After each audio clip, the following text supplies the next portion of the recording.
Thank you for coming through to the Blavatnik School of Government at the University of Oxford.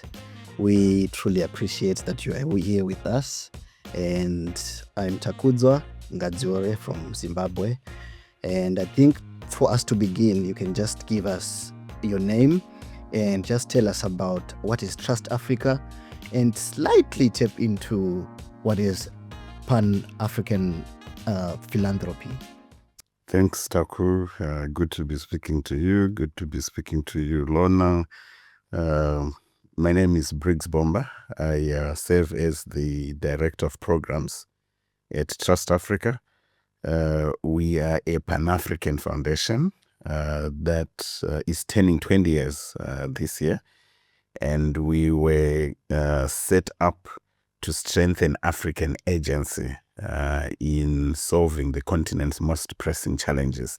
That's how we like to think of our founding mission.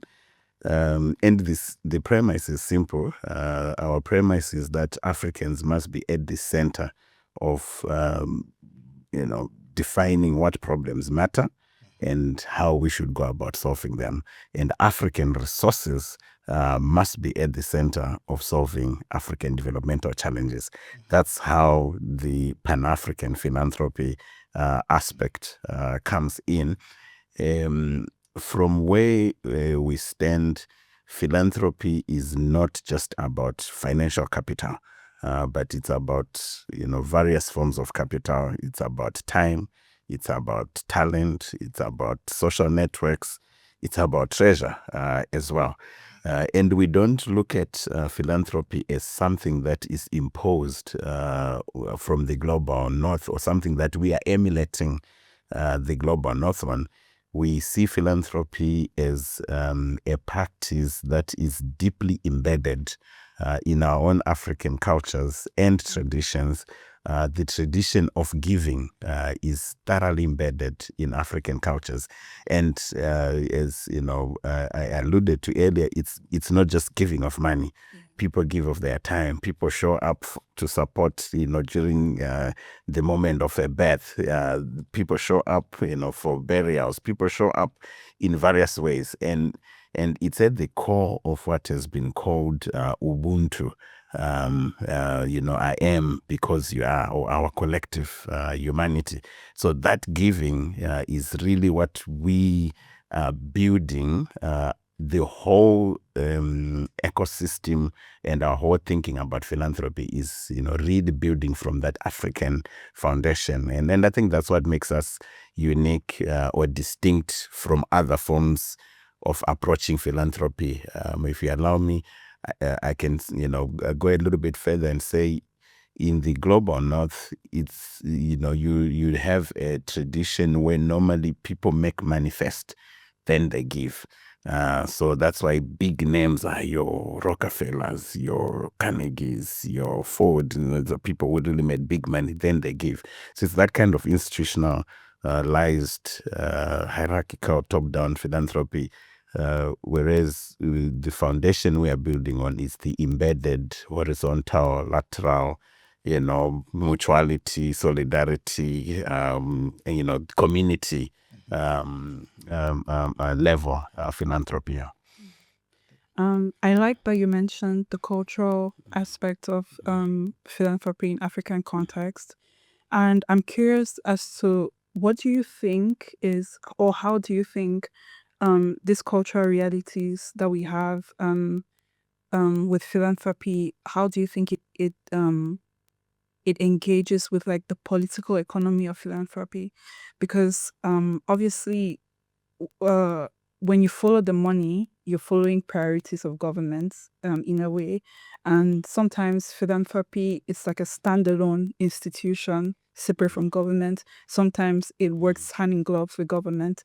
How do you think that the cultural aspects or the cultural realities of philanthropy in African context sort of marries with the political economy behind philanthropy? So it's really about resources. That's really what's at the center. And the current reality where resources for development on the continent are really external resources. There's, are sourced externally.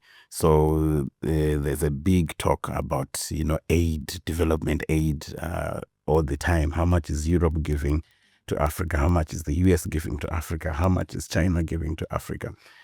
So there's a whole architecture of resourcing development, of financing development. But where we are coming from is we don't look at that architecture as simply an architecture that transmits money. We actually see that it's also a conveyor belt for transmitting certain specific ways of thinking, transmitting certain values, certain ideologies, certain agendas. So the money that is coming externally then comes with these conditionalities that end up supplanting internal agency, in priorities, thinking, worldviews, and it ends up imposing, this external worldview and agenda on the continent. So when we really talk about African philanthropy, we are talking about resource sovereignty in a very big way, because we are saying if you have that ability to resource your own development, or at a minimum to neutralize the conditionalities that come with external aid, you are actually able to shape, the agenda of today and shape the direction of the development process. So more specifically to your question, what you see happening is that because of this external dependence, we end up undermining, not recognizing this embedded philanthropy that is happening within our communities. So it ends up being marginalized. So we don't even have very good frameworks within our states to actually measure how much of local development is happening as a result of this embedded tradition and culture of philanthropy that is in our communities. But we're very quick to calculate how many dollars are coming in, externally. So really at the heart of it is this question of resource sovereignty, and Africans and African societies and communities being able to shape, development priorities and the direction that we are going. I think, can you comment a bit on, Africa as a continent has a certain level of polarization where even with African philanthropy, you have a good agenda, but people can still politicize it. Can you comment a bit on how then can those who engage in African philanthropy can make sure that, they tone down or maybe they resist such a labeling? Because already the, external funders are coming through, and there's a risk of people still being called puppets of the West, puppets of, China, puppets of this. Even when you are African, you are trying to engage into development, but people will think that it's a political move or you're doing it to influence a certain political agenda. Can you comment on how particularly those who would want to engage in African philanthropy could deal with that landscape? Yeah, so again, when we are saying African philanthropy, we're talking African resources. One channel of African resources or source of African resources is diaspora financing. So you have $100 billion coming to the continent every year just from Africans in the diaspora sending money back home. And then you have the other level that I spoke about earlier, what we are doing, within our own communities. So Africans have a legitimate right at a certain level to engage with the political processes in their countries, in their communities. And the way that money is coming into the continent, I think, to the heart of your question, it's really a question of what is that money accountable to, or who is it accountable to? So at least from TrustAfrica, we do most of our work through civil society networks. We work with social movements. We work with different constituencies that are embedded and that express the legitimate interests of various communities. So money then is constrained or is made accountable, and I think becomes legitimate. The engagement of that money in the development process, whether it's at a legislative level, whether it's a local community development, as long as it's accountable to specific constituencies that have a legitimate right to be part of the development process, we think it manages some of those perception issues, and it legitimizes the involvement of that money in the development process. Yeah. You mentioned earlier about like the ability of African states to neutralize certain conditionalities that come with external funding. And I just wanted to ask, what do you think African philanthropists and philanthropic organizations can contribute to the policymaking process? What can be done better to make sure that governments are well equipped to create robust frameworks that support the entire machinery behind philanthropy in such a way that they become not only self-dependent, but also they have like better institutional capacity to carry out like philanthropic work and to support philanthropic organizations. Yeah. So we are in the philanthropy space, and a big focus of our work is to actually make sure that we support African states to become less dependent on external resources. So that means investing in their capacity for domestic resource mobilization. So, the resources that we are mobilizing from our natural resources sector, from taxation, from, the trade engagements that we're involved in. So we have campaigns on stopping illicit financial flows from Africa, for example, stopping the looting of African resources through corrupt means. So all of that, it's moving in the direction where Africans will be raising more and more domestic resources, which can then be invested in supporting sovereign policymaking, sovereign national institutions, and in reducing that dependence on external resourcing. So we see that as the key part of the equation, is to really make sure that we are progressively depending more and more on African resources and less on external resourcing.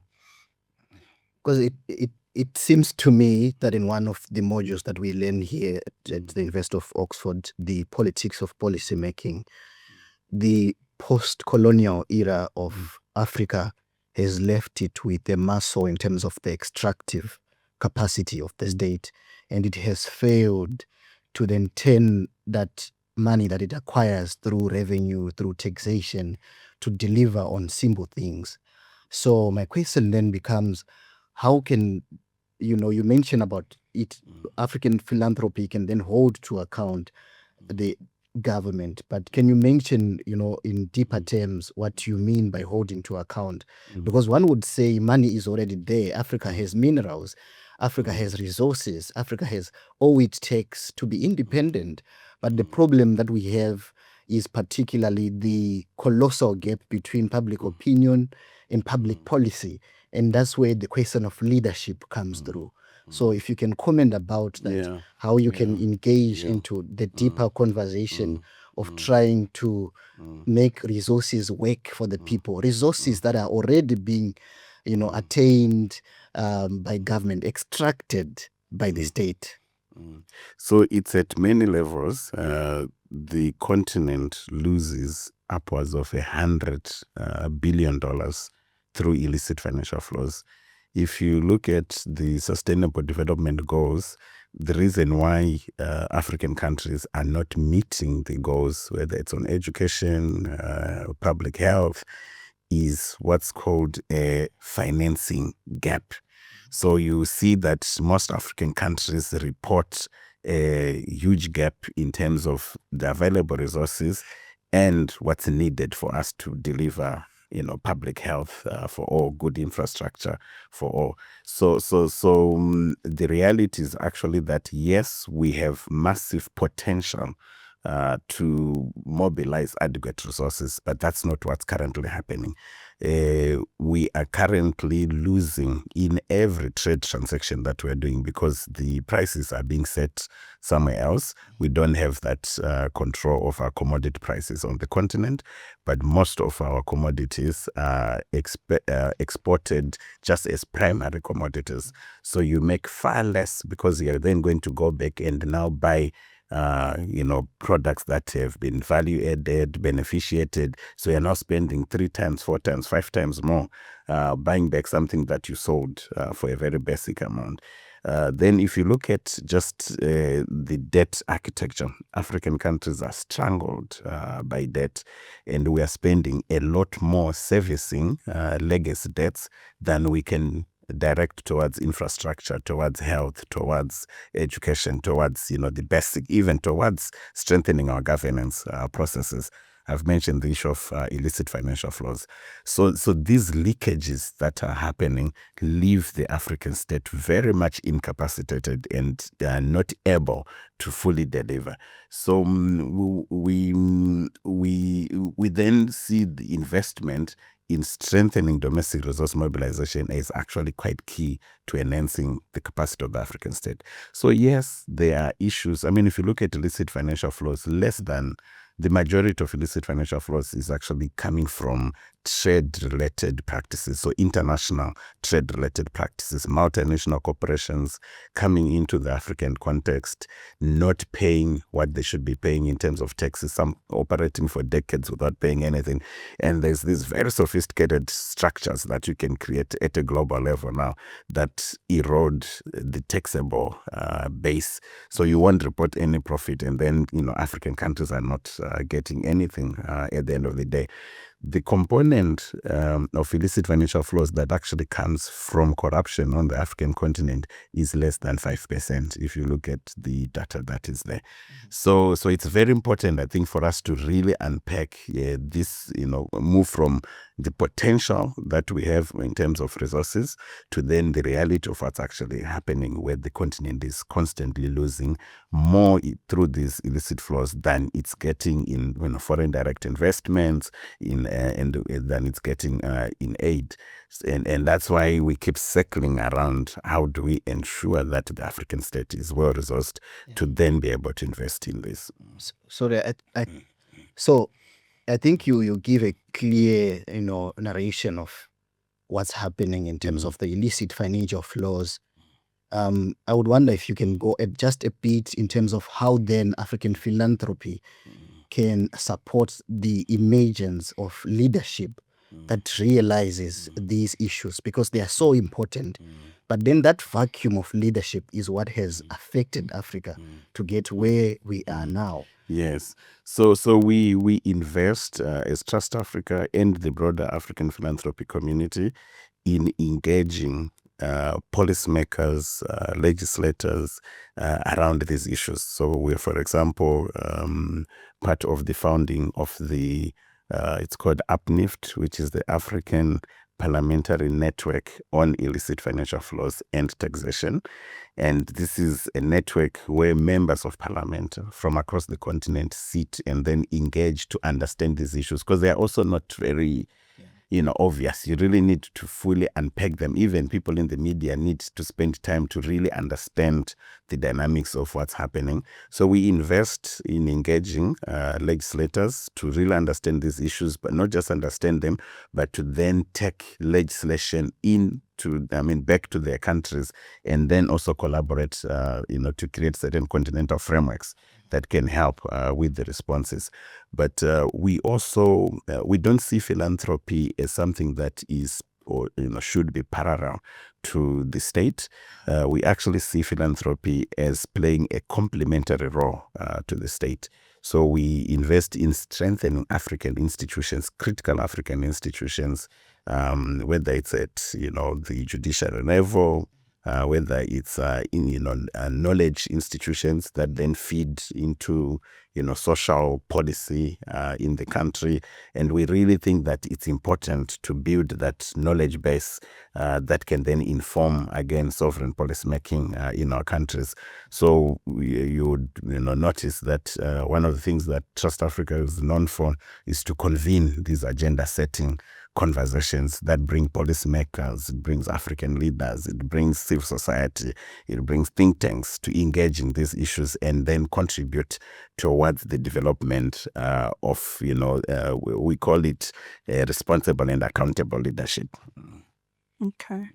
You mentioned like collaborating with lawmakers across African states, and so far we've been talking about Africa as a single entity at risk of flattening 54 countries. What's there to say about the plurality that we have across the continent, whether in terms of language, in terms of governance structures, and even like different types of legal systems? What's there to say about that plurality that exists and how it affects philanthropy? Yeah, it's a very good question. So generally, we believe that solutions must be relevant for the specific context that they are being developed for. So there's a way that we speak about Africa in general terms because there are certain generalized aspects of our historical experience that relate pretty much across the continent. If we are to look at how our countries were inserted into the global political economy, there are certain things that are shared there because of the history of colonialism, because of the history of how multinational corporations have engaged with the continent. So we still have quite a lot of commonality that allows us to push, an African agenda or a Pan-African agenda. But these issues then go down to the specificity of each country. If you look, for example, one of the biggest issues right now is around critical minerals. Not every African country has critical minerals, but if you as a big component of their resource base. So if we are to really be having a conversation that says how do we develop a strategy around critical minerals so that they can inform Africa's development, this just energy transition and all of that, it then takes you to looking at, okay, it's these 9 countries that have this specific, reality, and our own engagement in terms of, how philanthropy is engaging in those spaces is now shaped by, that concrete reality. So in general terms, we really work at a continental level, but we also do work at the sub-regional levels. So we've worked that's specific to ECOWAS, and again within that there's certain commonalities that allow you to look at it as a region. We do work that's specific to SADC. You look at SADC as the structure and the frameworks that apply to that region, East Africa Community.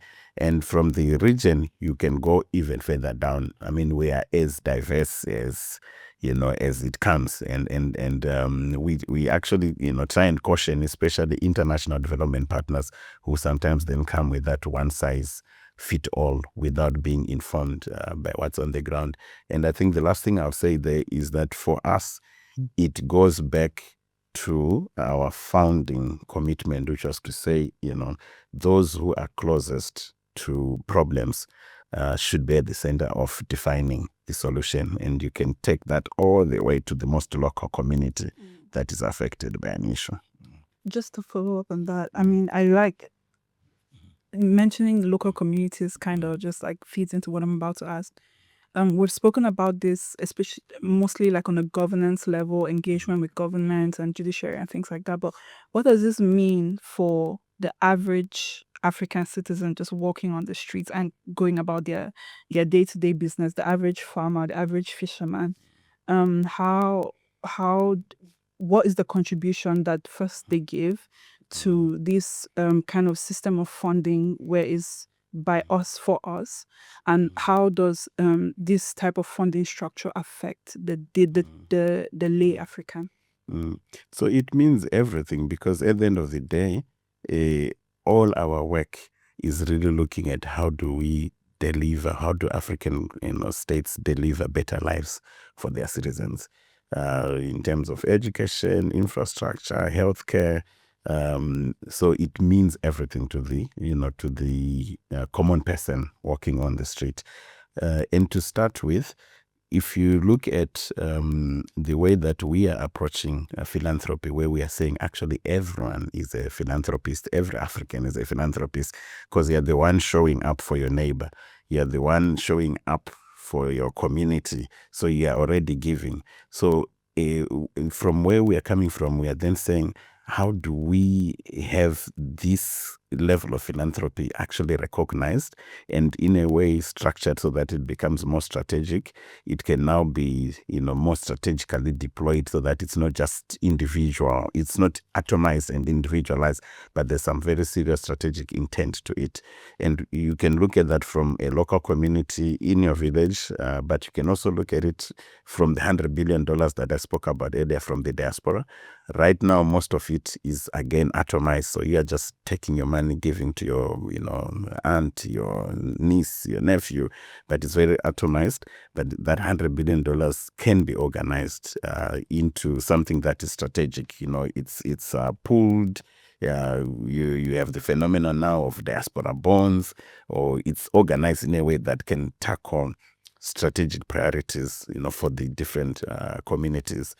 And we are also committed now to really engaging, especially the African middle class, to give to African institutions that are involved in governance, because those are the ones. Can you imagine, we are a continent, if we were to get everyone in the middle class strata in Africa giving just a dollar, maybe $1 a month, you raise billions of dollars that will completely reduce the dependence that we have on external aid. So we are, one of the reasons why we are here in Oxford is that we are building something that we have called Harambe Ubuntu endowment. So this is a massive fund that will be built on the basis of organizing all these different and currently atomized forms of giving by Africans in the diaspora, at home, but organized into a massive endowment so that we have massive capital that we are controlling as Africans that would then help African institutions to be less dependent on external resourcing and to be able to shape priorities and the agenda informed more by the realities of their, where they're coming from, rather than money that is coming from outside.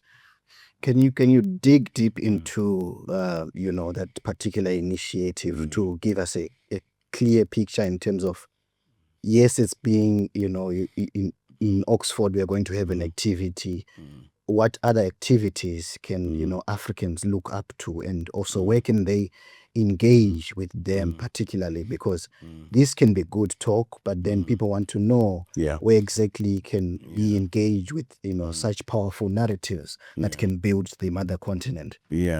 So I think it's important to say we were motivated to start the initiative by a realization that we are at a very fundamental moment in global history where massive shifts are taking place, and it is as significant as the moment just post the end of the Second World War, where you had engagements in Bretton Woods for 3 weeks that created the International Monetary Fund, International Bank of Reconstruction. Like, the key institutions of global governance emerged from that moment.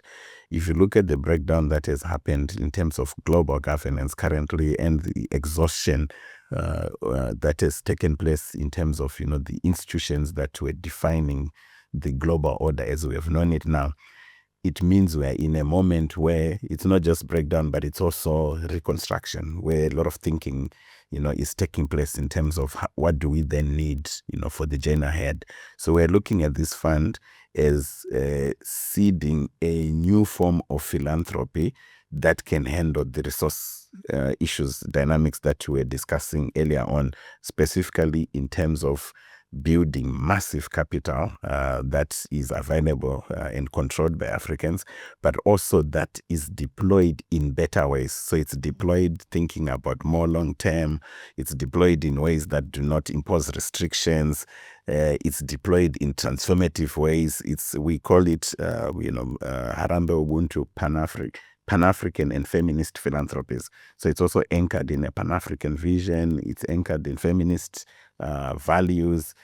So really, this is our dream of if we could define the resourcing of development on the continent, what would it look like? So we are seeing this moment as presenting that, not just an opportunity, but really task and call upon us to say, when this breakdown happened and when we're thinking about rebuilding and we're thinking about the journey ahead, what is the infrastructure that we put in place? And we see this endowment as a key component of building the infrastructure of resourcing the future of Africa's development and moving us towards a more just setup.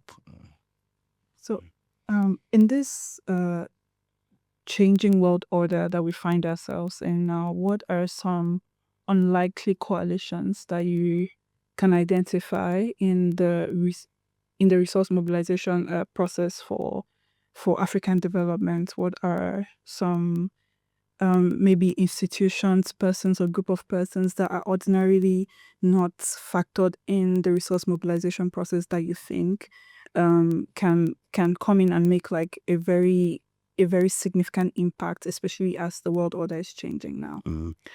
So we are really, so if you look at the high net worth individuals on the continent to start with, up to now, they've mostly operated in their own silos without really broader engagement or professionalized engagement. So it would be like, I'm a high net worth individual. It's almost like taking money from your pocket and giving, which is less structured compared to maybe the phenomenon you see in the global north, where your Fords have created these professional institutions and structures that are not even dependent on where the money is coming from. So we are seeing in this moment a trend or a move in which our high net worth individuals, you can look at it as some kind of seeding control, where you have made this money, but you are now seeding it into this professional, well-structured process where it even plays complementary roles. It's become more strategic. So we're really seeing the stepping in of high net worth individuals on the continent. It's still nascent, but you can pick, the trend. And then secondly, you used to see again a divide between these high net worth individuals and philanthropic institutions like your TrustAfricas. Like most of them would not want, maybe for purposes of calculating their risks, to be seen to be directly engaging with institutions that then deal with governance. But now they're also realizing that really addressing these governance issues is relevant even for the purposes of them, their businesses performing better, operating in more predictable environments, securing their wealth in the long term. So you are beginning to see them showing up in spaces that you never really used to see them. We convened the African Philanthropy Conference, for example. Then you have other processes, African Philanthropy Forum, African Philanthropy Network, where they are also beginning to insert themselves in there and be part of the conversations, and to some extent have a bit of the courage, to start to engage. And the third piece that I'll bring in is the private sector philanthropy.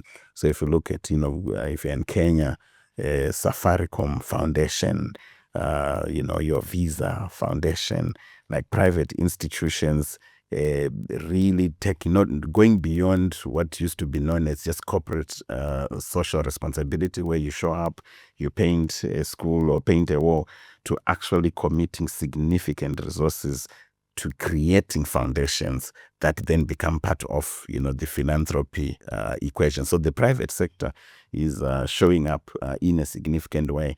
So I think from that perspective, it is a bit of a glorious moment for philanthropy, because I think everyone understands the weight of the breakdown that has happened, and that the reconstruction process is going to need collaboration. It's going to need people moving beyond the traditional divides that have separated, or even the diaspora that I mentioned earlier. You're beginning to see a lot more thinking about how it's organized in a way that brings it into the equation. So there's platforms like Remit Aid that are really focused on organizing that diaspora and saying, from this 100 billion, can we take just $1 from each person and we raise $1 billion a year? That becomes part of the philanthropy equation that we are discussing. So yeah, it's a glorious moment in that sense, and you're seeing all these forces coming together. Just to caveat on that, I mean, we are African students in the School of Governance studying public policy. I don't think that I think we're very aware of the fact that we're first a minority in an institution like the University of Oxford, and even more so in the School of Government here at the university. What would you say, for myself and Takudzwa and for all the other Africans that we have in this cohort, what would you say we should be looking at in terms of policy making on the continent? What are some words that you can give us basically on how we can insert ourselves better within governments and within the policy making space on the continent? I think the first question I'd say is to always think about policy making for who. Who are you accountable to? Who are you answering to? Who will cry for you if you were not there?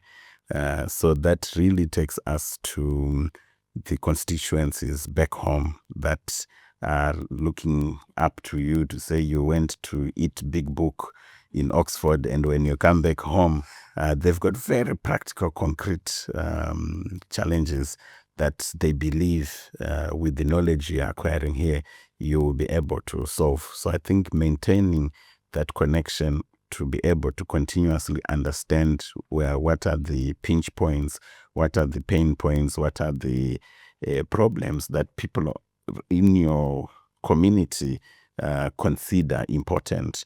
And so that, again, the way you think about, policy making priorities is really informed from the ground. So it's really maintaining that connection and not ivory tower policy making that is divorced from the reality on the ground.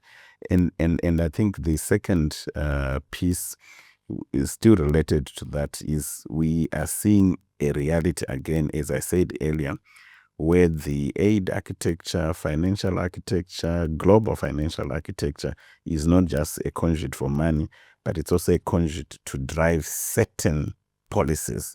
And so you have a lot of deployment. If you are getting budgetary support, monetary support, it usually comes with deployment of policy advisors from the same people who are giving you money. And what ends up happening is that that layer of policy advisors that are deployed is serving a particular interest. Usually it's an interest that creates advantages for where the money is coming from. So I think it becomes very, very important for your generation of policy experts or practitioners to be aware that it's not a neutral terrain. It's a terrain where there is interests, competing, sometimes conflicting interest, and to be conscious then to say whose interests will you serve in that equation. And I think the answer is very clear. At least the expectation is that you would serve the interest of our continent, our countries. So yeah, that's something that I think is quite important. So thank you. I think in the interest of time, my last question to you. Then I think I'll give Lorna to also share the last question that she might have. Mine would be, what do you think is the role that those who are engaged in, Pan-African philanthropy can do, particularly to target those who are studying away from the continent itself? So you come to Oxford, of course, those who are engaged in some scholarships that are funded by African foundations, or maybe some groupings, that exist. People are partaking in activities.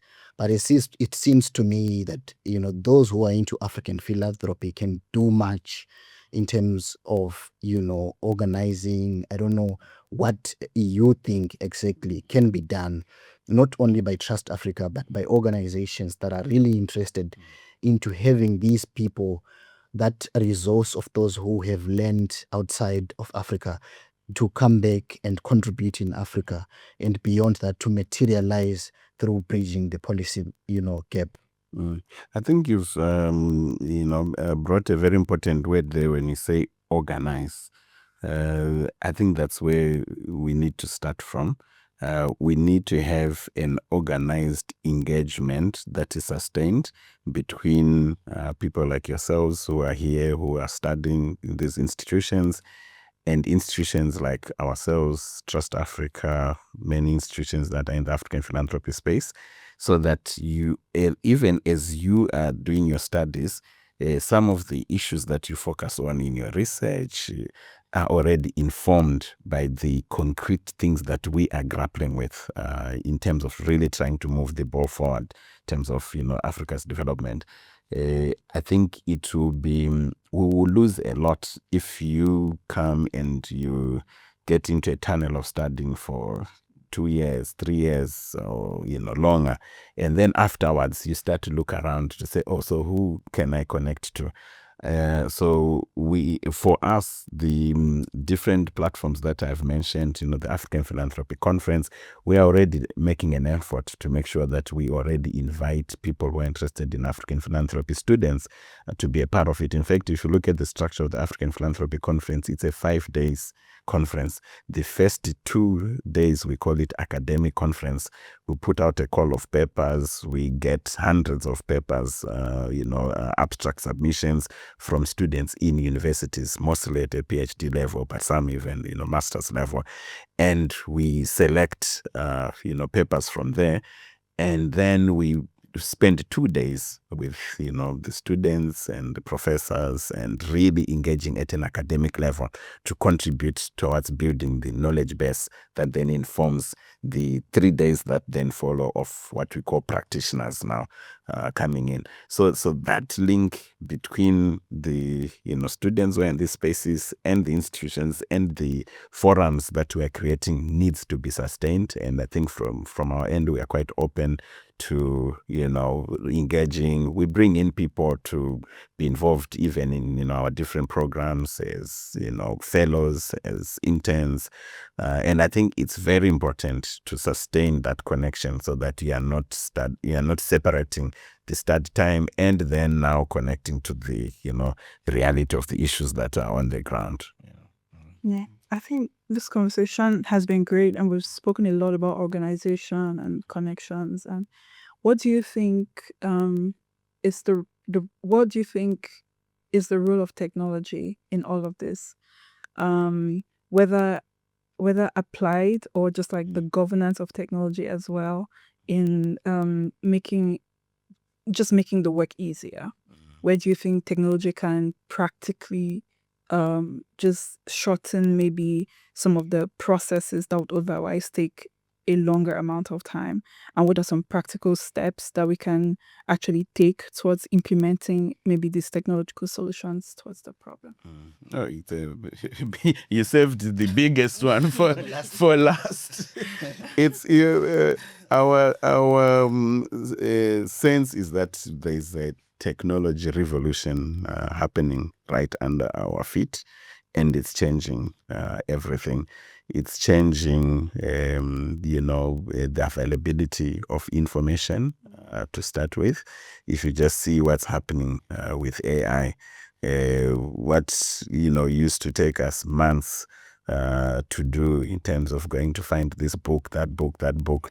By the press of a button, you quickly get a comparative analysis of 15 different perspectives on an issue. So there's that ready availability of information, that has been made, possible, and it's affecting how we work in a positive way, in terms of the space. But also we are seeing that reality where our systems have not evolved enough and fast enough to value African data and African knowledge. So a lot of our data is just going pretty much for free. Like we don't have the levels of data protection and data sovereignty that you are seeing developing in other societies. So we also need to really, catch up. But there's also even what, others are calling data coloniality, where the way that all these algorithms are being fed is not fully reflective of our realities, where we are coming from, who we are. So again, we end up getting answers prescribed for us, but that are coming from a different perspective. So I think we need to engage in the space or in this technology revolution, knowing that there are these positives, but there are also these contradictions that need to happen. And I think at a continental level, we are really going to need to have a coherent strategy of how Africa is going to deal with these massive shifts that we're seeing on that front. Yeah. Thank you so much for coming through to the University of Oxford and the Blavatsky School of Government. It was really a great conversation discussing about resource sovereignty, the role of Pan-African philanthropy in financing governance and public policy. We did tackle quite a lot. We delved into the sovereignty and agenda setting. We went to the fiscal space. We went through to risk capital governance. We went through to the accountability, how we feed into the democratic landscape and terrain of Africa. We even went through to discuss, the technology, the big elephant right now in the global space. And we appreciate you coming to talk to us and converse with us. And we wish you well with the upcoming conference reception that you're going to have. Thank you so much. Thank you very much. It's been my pleasure. Thank you. Thank you.